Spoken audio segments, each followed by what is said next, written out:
Hi, I'm Pam Fox. I'm Pam Fox at pamfox.org. Today we're going to be talking about hiatal hernias and hiatal hernia reversal. I have a question from a viewer on my website. What's it called? The website dialogue page. And by the way, if you're trying to reach that page, the Q&A page on my website, you can only access that if you can access the courses in my website, which means you have to be a member. So that's why you can't find that if you're not a member. But this is a long question. I'm just going to actually skip down through a lot of the backstory and get straight to the questions.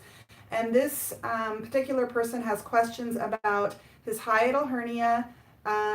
He's been doing my protocol for 3 months, and he just had an endoscopy and he still has a hiatal hernia. It's only 1 centimeter. He has had relief from many of his symptoms, but he is concerned that possibly he's doing the exercises wrong. So we're going to go over some of those exercises. I'm going to give some demonstrations. I'm going to explain why these exercises, how they work, how they're internally, anatomically working in order to help you reverse your hiatal hernia and give relief for particular symptoms. And I just want to start out by saying that this person is getting relief. This person is getting progress. The name is Jadarat. So Jadarat, thank you for your questions. I just want to encourage you and reassure you, I think you're on the right track. Likely you're not doing the exercises incorrectly. We will go through those and I'll give you some clarity and reassurance about those so that you can know that you're doing them correctly. But the reversal process can take different amount of times for different people. So you hear me say this a lot. It really just depends on the individual. It depends on the hernia. It depends on a lot of different things. It depends on if you're still doing things that are pushing that hernia up. So patience is really important. The mentality that I'm going to get in there and just, be very consistent and work really hard and, get it done quickly isn't always going to work. Okay, so it may take longer, and there may be other issues. You talked about gastritis, that you're working on that as well. So that's good. But let's just go through some of your questions, and I can hopefully give you the clarity that you need to continue being consistent, to continue being gentle, but to also continue being patient. And as long as your symptoms are continuing to subside, that means you're getting some progress, okay? So the first question is it normal to feel tight in the hiatus area while exhaling? So if you imagine a stomach pushing up into, so if this is your stomach and this is your diaphragm, and you imagine your stomach pushing against, or in the case of hiatal hernia, up into, and even if it's small, it doesn't matter because you've got a literal obstruction in your diaphragm, okay? So you're saying, is it normal to feel tight in the hiatus? So the hiatus is that hole that the stomach is pushing into. Remember, your stomach is supposed to sit down like this, not up like this. So you're asking if it's normal to feel tight in the hiatus while you exhale. Yes, it is. It can be very normal. For some people, it can be very painful. It really just depends, again, on your hernia. It depends on your adhesions. So we have all of these adhesions, and I talk a lot about this in my course. So make sure you go back and watch that if you missed it, Jadarat. But we have all of these adhesions that hold our organs in place in the abdominal cavity. And so if your stomach is pushed up into the diaphragm for a long enough period of time, then you create new adhesions there, okay? When you exhale and your lungs deflate of air, the diaphragm is moving upward like this, okay? And so it's going to kind of pull that stomach with it because of those adhesions. As you begin to work on reversing your hiatal hernia, moving that stomach down, creating that separation, and stretching those adhesions, and eventually even disconnecting those adhesions, and then even more eventually recreating new adhesions down here where it belongs, yes, you're going to feel a tightness as you exhale and the diaphragm moves up and you stretch those adhesions. So the answer to that is yes. you talk a lot about this in your backstory, but I just want to encourage you to continue with the protocol, continue really focusing on relaxing the abs. We'll talk a little bit more about that, and just going through those exercises, and know that when you're saying you try to relax your diaphragm, but many times I could not relax the hiatus. You're saying you're not sure if you have to try to relax the hiatus or not. Try not to think about it too much. Do the exercise, and I guarantee you, the more you do it, you've been doing it for a couple of months, 3 months now, but the more you do it, the more in tune with your body you will become, and the more you stretch those adhesions, the more you get your stomach to move down, the longer you keep your stomach down to give it a chance to recreate those adhesions in its original location, which is well below the diaphragm. You shouldn't feel that tightness anymore, because you won't have that literal obstruction in your diaphragm, okay? And this is the thing we need to remember, is when you have an obstruction in your diaphragm is part of your respiratory system, right? It moves up and down with every breath as your lungs deflate and inflate with air. So with every breath, it's moving up and down, it's contracting and relaxing and extending and expanding and doing its thing. You have an obstruction in there, there's a likelihood that you could feel that. Some people don't feel that. Again, it just depends on how tight your hiatus is, how loose it is, how strong those adhesions are. All of those things have to factor in. So I just want to encourage you and reassure you to continue with the exercise. It may just take a little bit more time before you begin to have relief in that area. And if your hiatus has an obstruction in it for a period of time, and then you start to work on reversing that hernia and unobstructing that stomach, that hiatus is going to need some time to heal as well. And all of the breathing exercises are intended to tighten and help your diaphragm become healthy and strong, but that's going to take time as well, okay? None of this happens quickly. Yes, you've been doing it for 3 to 4 months. Again, it's different for everybody. You may be just on the horizon of starting to feel more and more relief and feel better and better. So don't give up. Question number 2. What is the difference between the 2 types of rib roll, exercise 5 and 7? You say in 5 you don't arch your back, and in 7 you arch your back. So yes, that is one of the differences. So in exercise number 5, which I call rib roll, it's kind of a precursor to exercise 7, or a warm-up to exercise 7. Exercise 7 is just, I guess you consider it a little bit more advanced or a step up. It's called rock and roll number 7.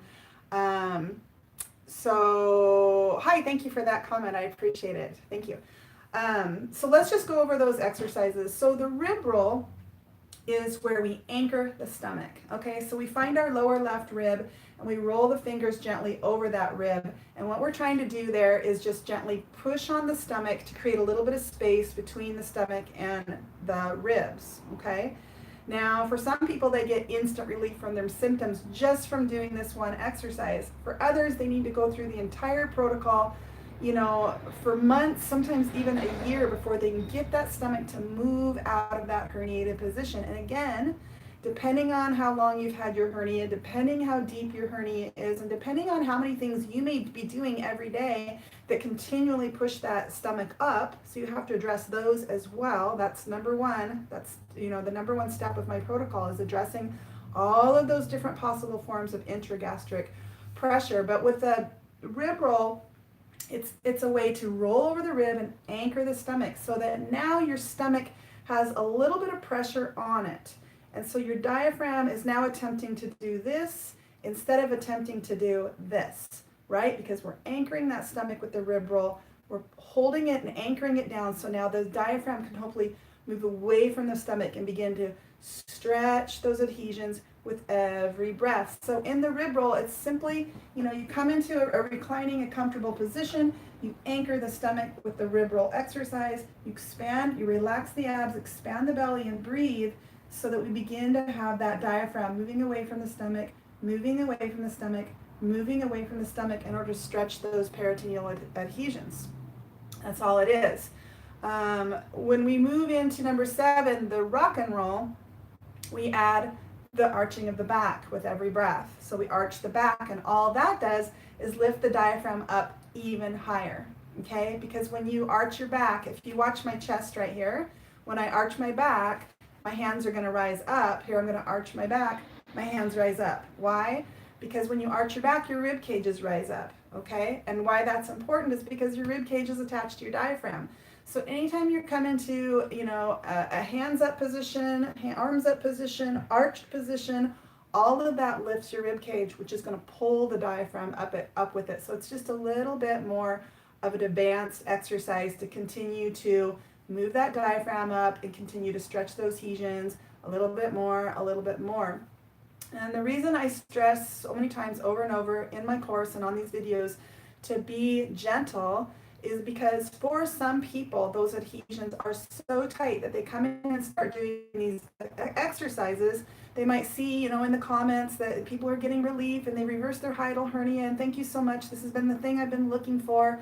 When no other doctor could help me, they see that and they're like, oh, I'm going to get in there and just really get aggressive. And so in my opinion, it's really important to be gentle because those adhesions could be old and tight. And if you start really ripping those apart, it's like, I mean, you're going to feel the pain from that. It may even cause you to have so much pain that you say, you know, these exercises are no good. I'm not going to do them anymore. They really hurt me.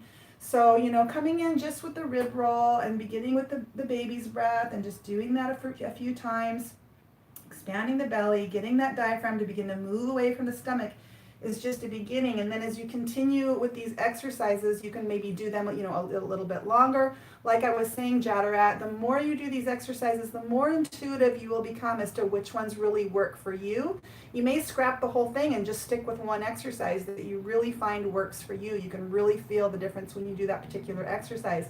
You may continue with the entire 10-step protocol, but instead of doing, you know, the 10. Oh my goodness, I'm back. Oh, that is so frustrating when that happens. So sorry about that. If,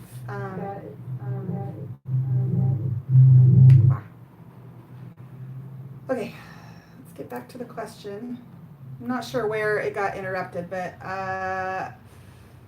let's see. So yeah, I was just saying that you will become more intuitive the more you do the exercises, Jadarat. And you know, you'll get to a point where you'll know what works for you.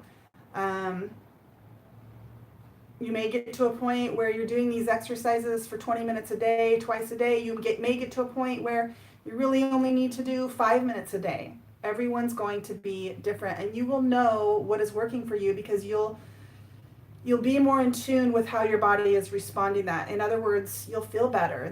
The symptoms will become less and less. You won't have that tightness or pain or, you know, other symptoms that you're experiencing because of the hernia. The more the hernia heals, the less symptoms you will experience. Okay, so let's move on to question number 3. When doing the rib roll, I found that it's hard to retain my finger position on the stomach when I inhale.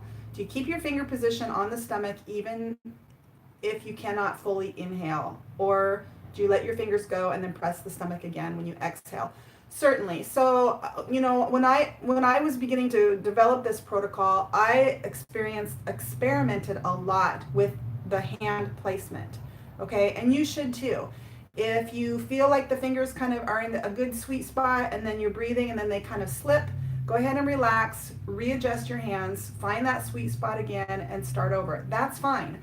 And you might even experiment with different locations. I know for me, I really have the one spot that worked for me, which was just, you know, over kind of to the left on that fundus of the stomach. For others, you know, it can be in totally different locations. Most people do find to the left of center over here on the left works best. But I swear I've worked with a lot of different people, and some people are even on the right-hand side. You know, while there are norms when it comes to internal anatomy, there are, you know, variances, and there are, you know, the abnorms. So, you know, it's not always going to be the same. So you do kind of have to play with that, and definitely, hey Bob, definitely readjust your placement if you feel like your hands have slipped and, you know, you need to kind of reconnect with that sweet spot. So now your fourth question, let's see, is in reference to exercise number 9, birthday candles, or sometimes I call it Make-A-Wish. and I'm not going to read that whole question, but basically the answer is no. The focus on the birthday candles is, so with the birthday candles, if you think about, I'm just going to pretend I've got candles here. So if you think about blowing out candles, you don't just go, I mean, you might, but if you have a lot of candles, you're probably going to go. So you see me doing that in the exercise. So it doesn't have anything to do with blowing out the candles. What the focus should be on is what your abdomen and your diaphragm, or what your diaphragm and your lungs are doing when you blow out those candles, which is a long exhale. So it's a, right? So the whole focus or a point of this exercise is that as the lungs deflate when you're exhaling, the diaphragm is continuing to rise up in its highest possible position. So the point of this exercise, it's a diaphragmatic exercise that brings your diaphragm through its fullest range of motion, right? And when you fully exhale, as though you're trying to blow out a bunch of candles without breathing in again, then you're causing that diaphragm to rise up through its fullest range of motion into its highest possible position, which is what we want, right? Because we're trying to create that separation. We're trying to stretch those adhesions. So that's the focus, is just that long exhale, okay?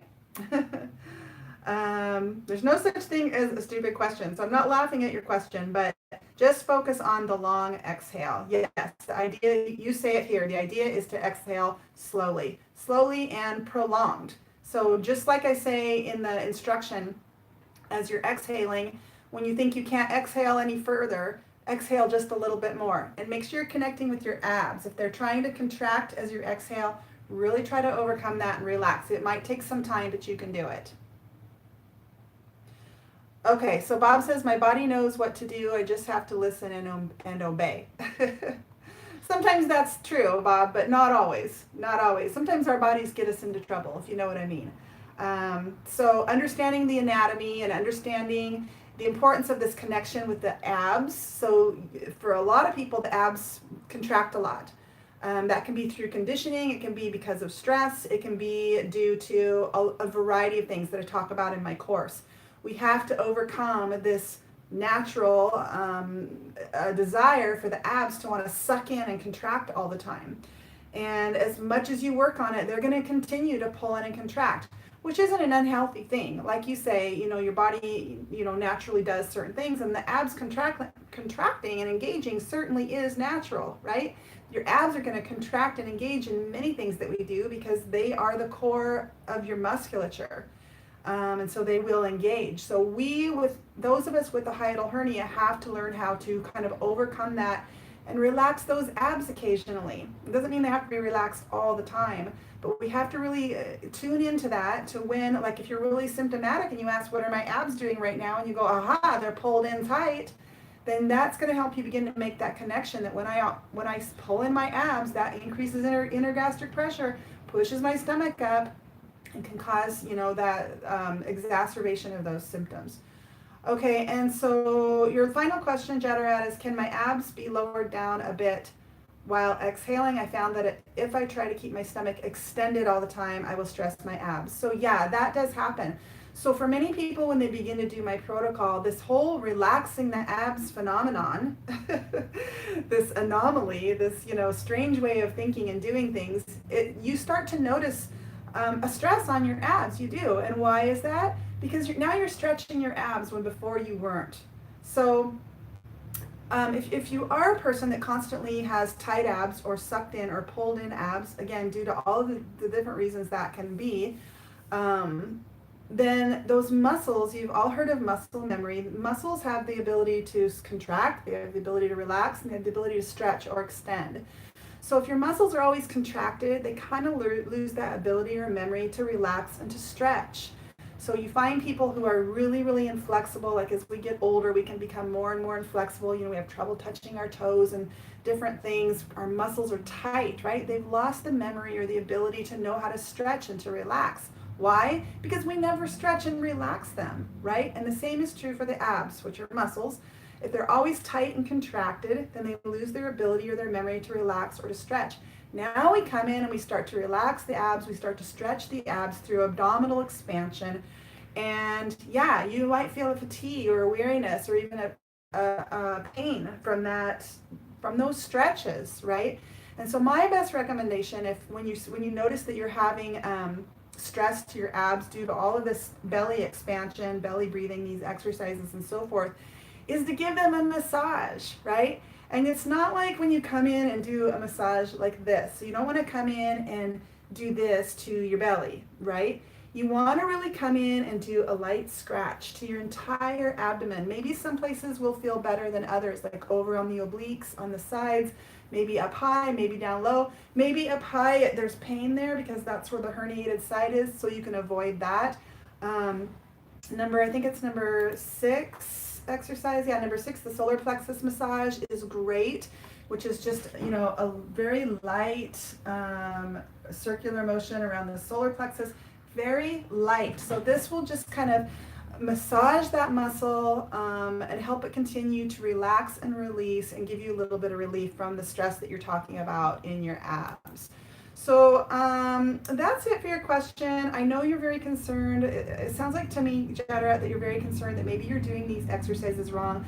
Unless I can actually, get on a Skype call with you and watch you do the exercises, I can't say whether or not you're doing them wrong or right. They're kind of hard to do wrong. Really, the only way to do them wrong is to get in and do them very aggressively or to overdo it. And that's going to be different for everybody. So you'll notice when I give recommendations on, there's the 5-minute tutorial, there's a 10-minute tutorial, there's a 20-minute.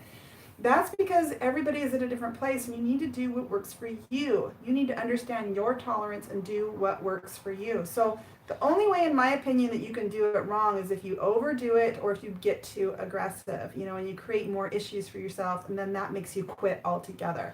You want to really take this slow and steady and continue to tell yourself that this can be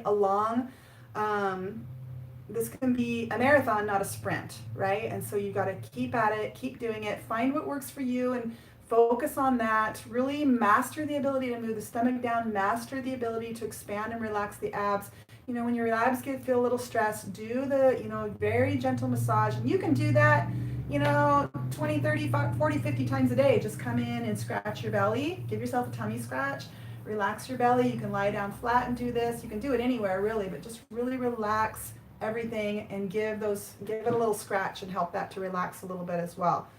I think you're on the right track, Chatterat, so keep it up. All right, for those of you that are new to my channel, I am a holistic health coach, and you can find out more about me at my website, pamfox.org, in the About Me tab. You'll also see at the very top of my website, there is a free quiz there to help you better understand your hiatal hernia. Or maybe you haven't gotten a diagnosis of a hiatal hernia, it'll help you better understand whether or not you have one. Although the only way to truly know if you have a hiatal hernia is through diagnostic imaging that you can actually see and read, through testing. So, but you can go and check that out and see if that's helpful or valuable or a benefit to you at all. In the meantime, I hope you all have a wonderful day, and thank you so much for watching.